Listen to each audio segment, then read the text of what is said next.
Now we are. Now we're rolling. Well, good day, YouTube, and welcome to another episode of the Albino Rhino beer review. You have the Rhino, you have Colgate, and we have this here beer. This here beer is from the Cameron's Brewing Company. This is the Resurrection Roggenbier. So hopefully this beer can salvage the night. It's their second coming of this beer. See, no, that's how you make a fucking label.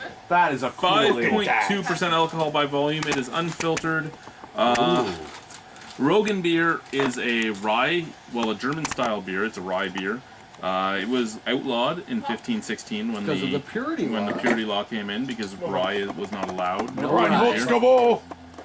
So That's why there's no one named Ryan in Germany. Because of the rye. So Roggenbiers were declared illegal in 1516 by the German lords. The Bavarian purity law outlawed the use of rye for brewing beer. We have resurrected this lost style to create a very refreshing, sessionable, and smooth ale. I sessionable the whole bottle the other night. It's not bad.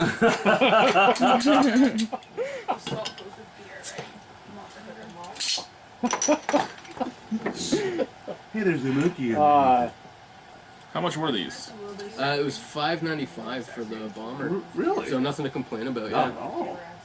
There's a monkey in the cat. There's a monkey on the cap. I could give it a review right now. It might be a given. There's a monkey on the lamb. Does anyone else want to try it? Yep. Hey, you It's Cameron's, it's not disappointing. No, let's just say with it being Cameron's, I'm definitely gonna try it. Nice reddish Beautiful color. color. Yeah. Like it said, unfiltered, nice slightly off eggshell white head.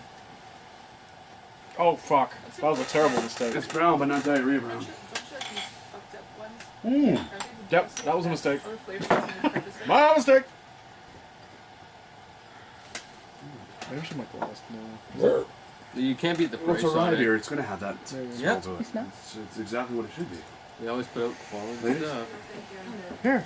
Yeah, it's I'm just just- really, really rye. Yep. You get a lot of rye, and that's about it on the nose. I really like these style beers too, so... Yeah, the Roggenbier was one of my favorite Mill Street products when it came out. The one time it came out. I had one from Junction at the brewery a few months ago, and it didn't look anything like this, and I was not a fan of it. So it was kind of nice to crack into this and... All right, well, let's try this beer. I'm Cheers. excited. This might salvage my night.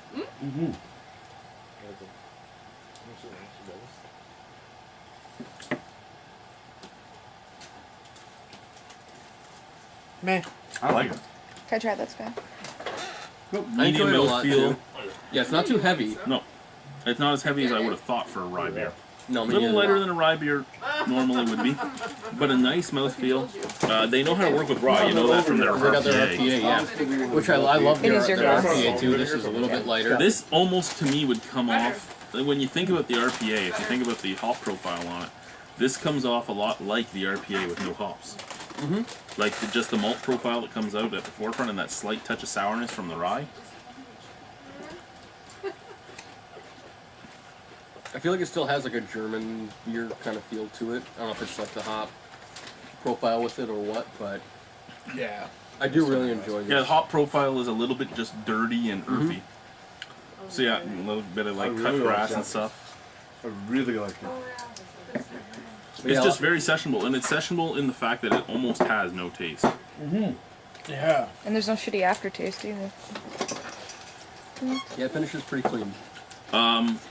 Of all the specialty beers that Jason and the team have done, this is probably my least favorite, only because it has the least amount of taste, but it's still a really good beer. Yeah, they've done so many good beers. That's Oh the yeah, they've done problem. the Obsidian, they've done the American Whiskey Barrel, they've I done the love the- VSOP, I like the Deviator a lot. The Deviator. That Doppelbock. the Serious Wheat, What?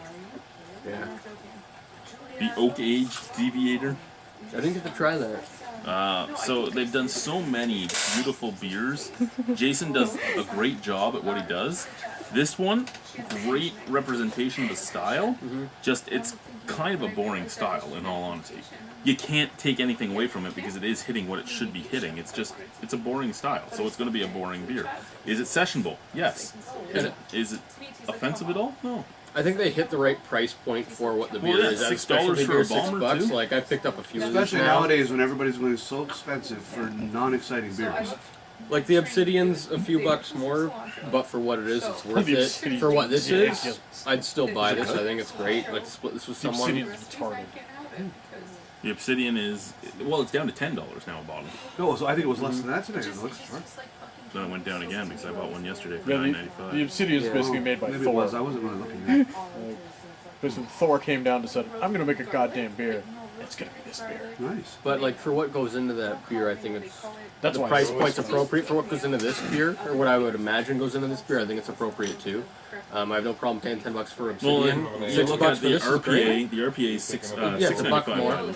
So I mean, they're RPA is a bit actually better. one of the I don't few. enjoy the RPA. They are one of the few craft breweries out there right now, with Nickelbrook and a few others, that are actually smart enough about their price point that they actually can sell their Properly specialty beers.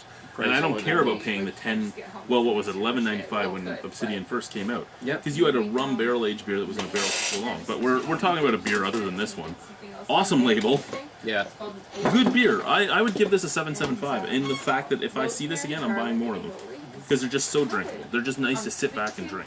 I don't know. I don't know if I would go and buy another one of those. Like, honestly, based on the other selections that you get, like the RPA, the Obsidian, you know, The there's a Obsidian's lot of. almost out though. That, like, Yeah. once it's gone, it's gone. Yeah. There's one bottle left at my LCBO.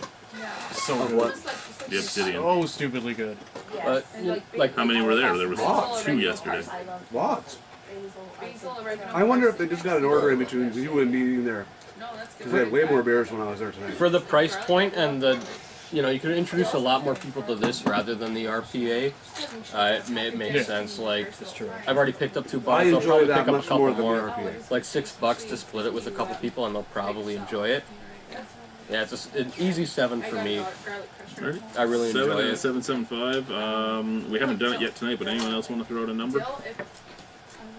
I didn't drink enough of it to really give it a Yeah. proper one. Alrighty then. I'll decline. Cheers, I'll you two. decline this time. Cheers, you two. We know you give everything a 2. I hate it. It sucks!